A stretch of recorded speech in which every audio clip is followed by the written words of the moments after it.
ഗുരുവായൂർ ക്ഷേത്രത്തിൽ പോകുന്നവർ കിഴക്കേ നടയിലുള്ള മഞ്ജുളാൽ കാണാതിരിക്കില്ല. പണ്ട് അവിടെ നിന്നാൽ ശ്രീകോവിലിലെ ദീപം കാണാമായിരുന്നു.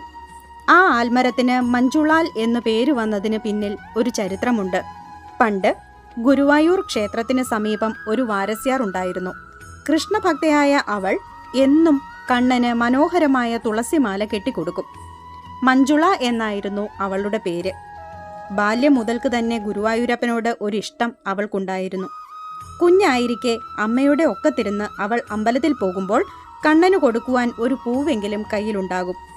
ഒന്നുകൂടി വലുതായപ്പോൾ അവൾ ദിവസവും ഒരു തുളസിമാല കെട്ടിക്കൊണ്ട് ഭഗവാന് കൊടുക്കുമായിരുന്നു. ഒരു ദിവസം അവളുടെ അമ്മയ്ക്ക് സുഖമില്ലാതെയായി. ഗൃഹജോലി കഴിഞ്ഞ് അവൾ ക്ഷേത്രത്തിലെത്തിയപ്പോഴേക്കും സമയം വൈകിപ്പോയി. മഞ്ജുള ഓടിയെത്തിയപ്പോഴേക്കും നട അടച്ചു കഴിഞ്ഞിരുന്നു. അവൾക്ക് ദുഃഖം താങ്ങാനായില്ല. അവളുടെ ഹൃദയം വല്ലാതെ വേദനിച്ചു.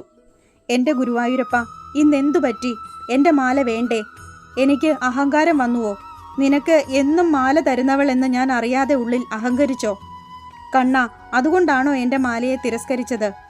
എന്താ കണ്ണ, എനിക്ക് നീ മാത്രമല്ലേ ഉള്ളൂ. ഇത് ഞാൻ എങ്ങനെ സഹിക്കും കണ്ണ? അവൾ പരിസരം മറന്ന് ഉറക്കെ കരയാൻ തുടങ്ങി. ഇത് കണ്ട് പലരും അവളെ പരിഹസിച്ചു. ഹോ, വലിയ ഒരു ഭക്ത വന്നിരിക്കുന്നു. എന്നാൽ അവളുടെ ഹൃദയം നൊന്തപ്പോൾ കണ്ണന് സഹിച്ചില്ല. കാരുണ്യമൂർത്തിയായ ഭഗവാൻ തൻ്റെ ഉത്തമ ഭക്തനായ പൂന്താനത്തിനെ അവിടേക്ക് അയച്ചു. പുറത്ത് പ്രദക്ഷിണം വെച്ചു വരുന്ന അദ്ദേഹം കരഞ്ഞുകൊണ്ടിരിക്കുന്ന മഞ്ജുളയെയാണ് കണ്ടത്. അവളുടെ അടുത്തെത്തി നെറുകയിൽ തലോടി പൂന്താനം ചോദിച്ചു, അല്ല, ഇതാര്? ഗുരുവായൂരപ്പൻ്റെ മഞ്ജുളക്കുട്ടിയോ? എന്തിനാ മഞ്ജുളക്കുട്ടി ഇങ്ങനെ കരയുന്നത്? കരയുന്നത് കണ്ണന് ഒട്ടും ഇഷ്ടമല്ലാട്ടോ. കണ്ണൻ എപ്പോഴും ചിരിച്ചിട്ടല്ലേ. എന്താ പറ്റിയത്? വിതുമ്പൽ ഒതുക്കി മഞ്ജുള പറഞ്ഞു. ഗുരുവായൂരപ്പന് മാല ചാർത്താൻ ഇന്നെനിക്ക് സാധിച്ചില്ല മുത്തശ്ശ. ഇത് കേട്ടതും പൂന്താനം തിരുമേനി ചിരിച്ചു. ഇത്രേ ഉള്ളൂ? ഇതിനാണോ മോള് കരയുന്നത്? അയ്യയ്യേ, കരഞ്ഞതു മതി, ആ കണ്ണുകൾ തുടയ്ക്കൂ. മോള് വരൂ, നമുക്ക് നടക്കാം. അവർ മുന്നോട്ട് നടന്നു. അതിനിടയിൽ അദ്ദേഹം ചോദിച്ചു, എൻ്റെ കുട്ടിയോട് ആരാ പറഞ്ഞേ കണ്ണൻ ശ്രീകോവിലിൽ മാത്രമേ ഉള്ളൂ എന്ന്? ഭഗവാൻ എവിടെയും നിറഞ്ഞു നിൽക്കുകയല്ലേ. മഞ്ജുളക്കുട്ടി ഭഗവാനെ നല്ലോണം മനസ്സിൽ ധ്യാനിച്ച് ഇതാ ആ ആൽമരത്തിൽ ആ മാല ചാർത്തു. ഭഗവാൻ അത് തീർച്ചയായും സ്വീകരിക്കും. പൂന്താനം തിരുമേനി പറഞ്ഞപ്പോൾ മഞ്ജുളയ്ക്ക് സമാധാനമായി. അവൾ കണ്ണീർ തുടച്ച് പൂന്താനം തിരുമേനിയെ നമസ്കരിച്ചു. അദ്ദേഹം ഇല്ലത്തേക്ക് മടങ്ങി.